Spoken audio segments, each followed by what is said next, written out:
Hey, it's Bruce from TPC. Now, it's been a while since I've done a bike breakdown video, and a big reason for that is I haven't had a bike to talk about. But today that is going to change because I'm going to build up my brand new Forbidden Druid. So every year I try to get a new mountain bike to ride, and this year I was looking for sort of a mid-travel trail bike. Last year I did most of my riding on a Specialized Epic Evo, which was a fantastic bike, super fast, super efficient. But this year I'm planning to do a few enduro races, so I want something a little more capable, a little burlier, but I don't want to pedal around a big travel bike on my sort of weekly trail rides. So I was looking for something that sort of fit in that quiver killer sort of category. I was looking at the Santa Cruz Hightower, the Evo Offering. I was also considering the Yeti SB130, now the SB140. But then I saw this come through, this Forbidden Druid frame. It's in a limited edition color. This is the Midnight Velvet colorway. And you know, sometimes you see a bike frame and you know that is the bike for you. So I scooped it up. Now, TPC, we're now a Forbidden dealer, so we have Forbidden frames and complete bikes available for sale on our website. We also have the other limited edition colorway, the New Growth Green, so be sure to check those out. And what's really cool is I'm gonna build this bike up with parts that I've purchased from TPC. So let's dive into it. So I've already gotten a head start on the build. You can see I've changed out the shock to this Fox DHX2. Now what the bike comes with is a Float X Performance Elite. Now the Float X is a great shock. I've ridden it before. It has great small bump compliance. I just really like the look of the coil. That's literally the only reason I did it, is for this orange spring. Pretty vain reason, but I don't know, we'll see how it rides. I haven't ridden the DHX2 since the previous generation, so I'm excited to try out this latest version out. I've also Invisi-wrapped my entire frame. Now I did this at home in my kitchen. The light's not very good. I'm not very patient, so I really wish I'd brought it here, because we have pro mechanics here in our retail location. They do frame wraps, and they would have done a much better job than me, but it's okay. All these bubbles and everything, once the bike's muddy, you won't even notice.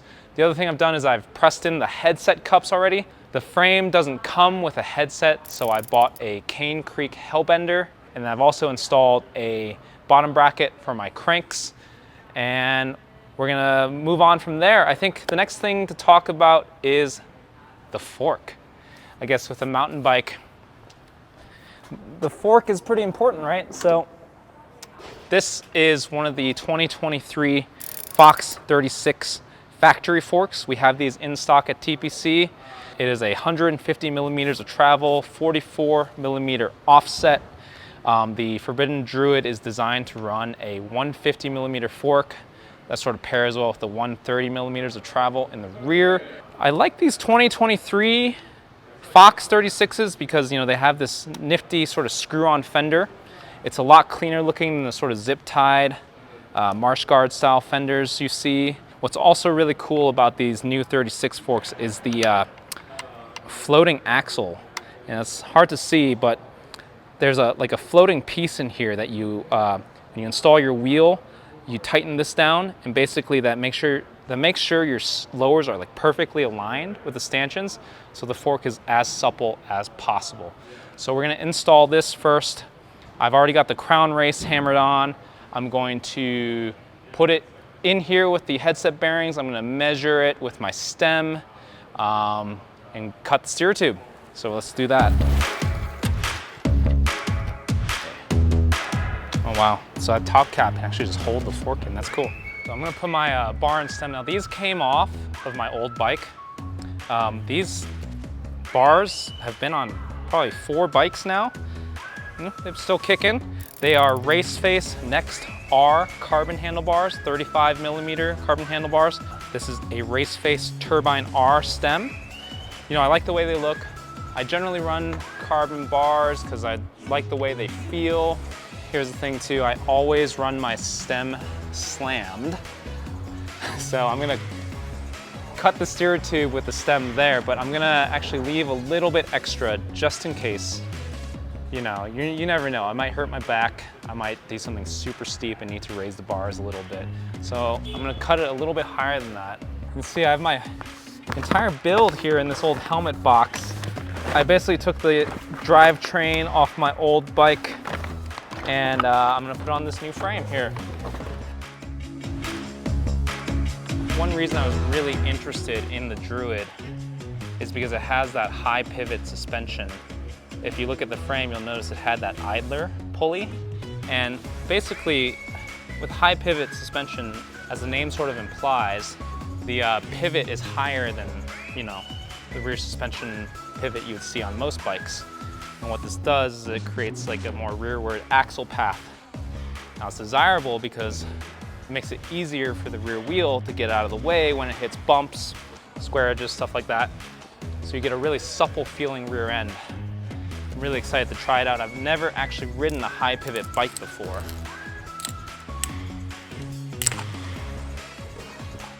Cool, so we got that cut. So we're gonna screw the star nut onto this little tool here. Let's smash it in. If you're curious, it's a 50mm stem and the bars are cut to 760. It's pretty much the setup I've always run. Works for me. That was a perfect cut. And that's sort of straight. I'll sort that out once I have the wheel in there. Actually, let's put the wheels in right now. These are the wheels that came off of my old enduro bike. These are Envy AM30 wheels. This is their, quote, budget carbon wheel set. We carry these at TPC.com. I've been riding these since 2020 and they've been pretty bomb-proof. You know, I've done some really gnarly stuff and they've survived. I definitely, you know, I have CushCore Pro inserts front and rear. These are EXO casing tires, but in the summer when it's enduro racing season, I'm probably gonna run some double down casing tires. And it's been a solid setup. I've got my old Eagle cassette. You can see I haven't cleaned it. I took these straight off my old bike. Don't worry, I'm gonna wash them eventually. But let's put these on. I wanna see what this thing looks like with wheels on it. So this is an Aggressor 2.5 tire. And officially, Forbidden says that this frame clears a 2.4. Actually, that looks really good. That looks more than good to me. I'm happy with that. That is really looking like a bike now. Let's look at that. Sick. So I'm gonna be running the Raceface Era crankset. We just got these in. I was really excited to see them. I snapped one up immediately. What's really cool is I'm running the Cinch power meter that was on my Epic Evo. Just went straight in. So super nerdy. I'm gonna have a power meter on my trail bike, whatever. What's really cool about these Era cranks is that they've redesigned the pedal insert.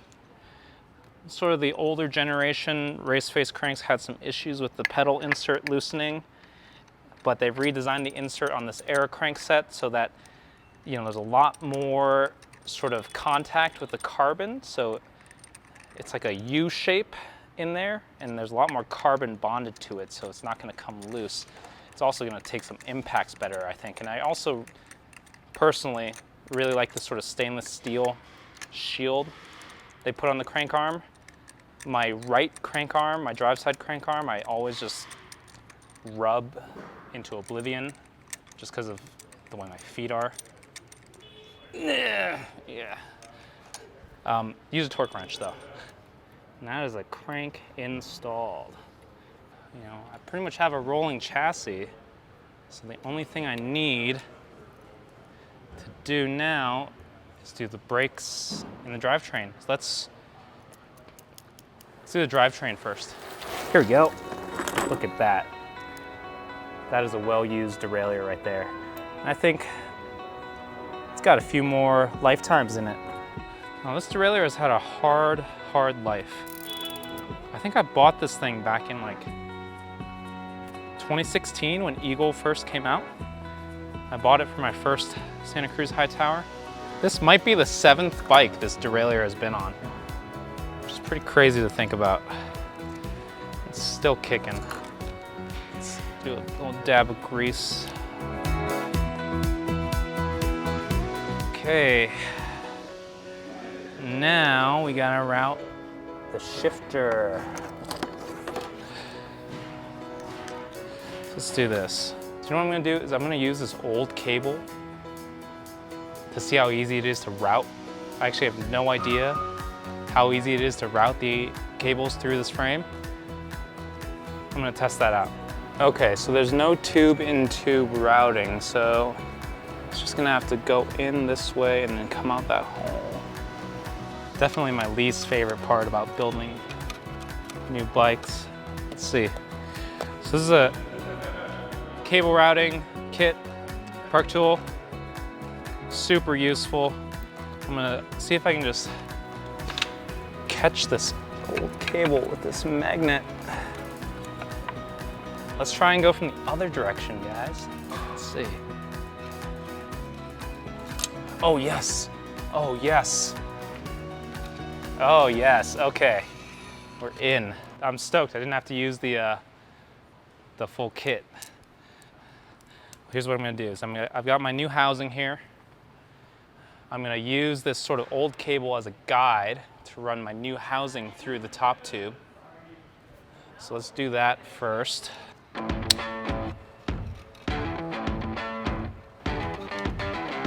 Sick. I'll go about there, I'll leave it like that for now. Back here, wait, I have no idea where it goes. Where's it supposed to go? Wait, so it has to come out here. Oh, it's under the fender here. Okay. Oh, you know what's also cool about this frame? It's got this newer fender. It's bigger than the fender that came on the older Druid, so you know, blocks more mud. And it's also got a little bit of moto foam stuck in there too. I'm gonna have to. It looks like the cable entry is like right there. So it looks like I'm gonna have to take the fender off to actually get the cable housing through there. And I'm hoping, I mean, it looks like it's the case, but I'm hoping this swing arm is tube in tube. So it should route pretty easily. It's a pretty tight fit, but I think that's a good sign because that means it's gonna just come right out the other side. Yep, sick. Go ahead and just pull this old cable and toss that. Let's get our shifter wired up. I actually think, since these are my old bars, you can actually see the marks from where the shifter was. So let's measure up this cable housing.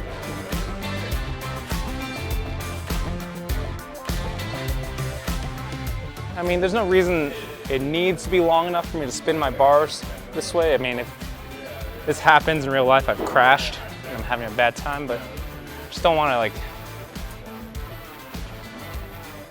rip anything out of the frame if I do spin the bars around.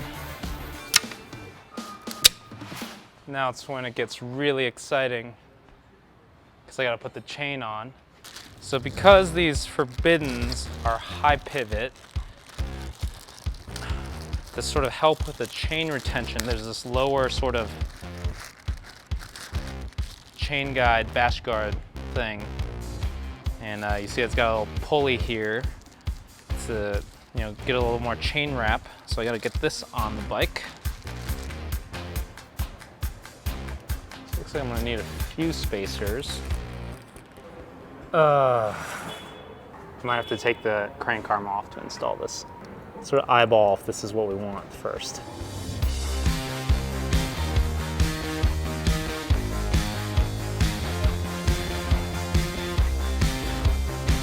With a high pivot bike, you kind of can't measure a chain the same way you do on a traditional bike. So Forbidden has like a chart suggesting how many links you need based on your frame size, because different frame sizes have different chainstay lengths, and your chainring size. Everyone's sort of felt this, I'm sure they have, but these XX1 chains with like the different finishes have been really hard to find in stock. So here at TPC we had the copper, which is this one, and we had the rainbow in stock. I usually go for the rainbow, but I figured switch things up a little bit this time and try the copper one. Maybe it'll match the Kashima on my suspension. See these sort of SRAM power links got an arrow. That's the direction the chain travels. Okay. I guess let's see if that works. I need to set the B tension. And Forbidden has a different method than you normally use to set the B tension. So I have to look that up. Let's figure that out. So apparently, the way to set the B tension on this bike is to just back it off. Yeah, until there's slack. Then you turn it till there's just the littlest bit, and then do a full turn clockwise. And that's it. I guess that'll work. In their FAQ, they say the chain will touch this sort of slap protection on the seat stay in the 10 tooth. So it shouldn't do that at sag. So let's see if this thing shifts. Yeah.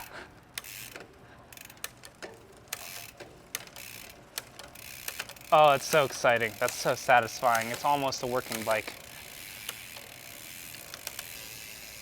Let's route the brakes. Let's see, we can install the front brake first because that doesn't need to route through anything. Now I'm running the Code, SRAM Code RSCs. Been using these brakes since they came out. Very happy with how they feel. The performance is great. It's great stopping power, especially with the 200mm rotors I run, like 190 pounds, and these stop me no problem on the steepest stuff out here. You know, this would really be much easier if I removed the wheel. 2 steps forward, 1 step back. All right. Okay, so now it's time to do the rear brake. I'm gonna have to route it from the back forward. So I'm gonna have to use the actual routing kit to do this. In these internal routing kits, you have this, which is super handy. You see this is a little barb. This will go into your brake hose and you can pull it through the frame. I've done it so many times and it never gets any easier. Oh no, I did it! Yes! Oh, it's so satisfying. Okay. I should take the rear wheel off because I don't want to get brake fluid on anything. So we'll come. Let that hang out right there for now. I'm gonna take the barb from this little cable routing tool, screw that into my brake housing. Oh, I'm so stoked at how easy this was. Excellent. You know what's super convenient was that my brake hose is just the right length. Bam! Sick. All right. I'm gonna have to bleed this brake since I disconnected the lever to route it, but I'm gonna do that later. Right now I'm gonna put the wheel back in. I'm gonna get this dropper post routed next. That is looking like a real bike. Okay, dropper post routing. So, it's gonna have to come in this way. It's gonna go down. I think this little bash guard comes off so I can, this doesn't look too hard. I think I can do this. In from the drive side. Okay. That was super easy. Oh. Oh, there's a hole. Yeah, that's actually really cool. Oh, there it is, I can see it. Yeah. Okay. I'm gonna put a little carbon paste inside there. And then, so this is my brand new Fox Transfer factory dropper. It's a 150mm drop. I mainly got it just to match my fork. There it is. Oops. Cool. We're going to route this through my wolf tooth lever. Highly recommend this lever. It's got a ball bearing, so it's super smooth. And just the feel It's all about feel. I like the way it feels.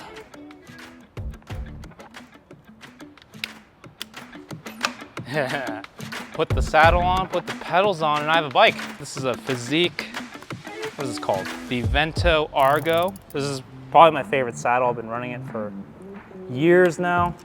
It's one of those sort of stubby saddles. It's got a big cutout, so no numbness. I love how easy it is to get the rails and the clamps on these new transfer posts. That's so cool. The bolt pivots out, and you just put the clamp on and pivot the bolt back in. It's really good design, actually. It's pretty exciting. This is pretty much the last step. I'm gonna put the pedals on. These are my Crank Brothers Mallet E's. I've been running some form of the Mallet for almost a decade now. It's my preferred pedal. I'm probably not gonna change that up anytime soon. These ones are about 3 years old. Never rebuilt them. They're still going pretty strong. That's a complete bike. I've got to put the cable housing covers back on.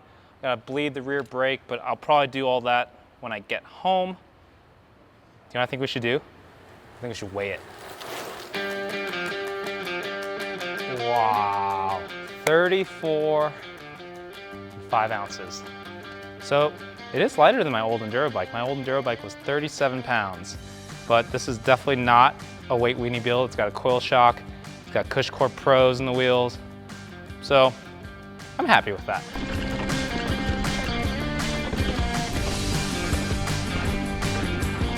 If you're interested in forbidden bikes, you can find them at our website, www.tpc.bike. We have forbiddens and much more, so check them out. Thanks for watching, and I'll see you next time. This is a good bike. Oh man, it's a good bike.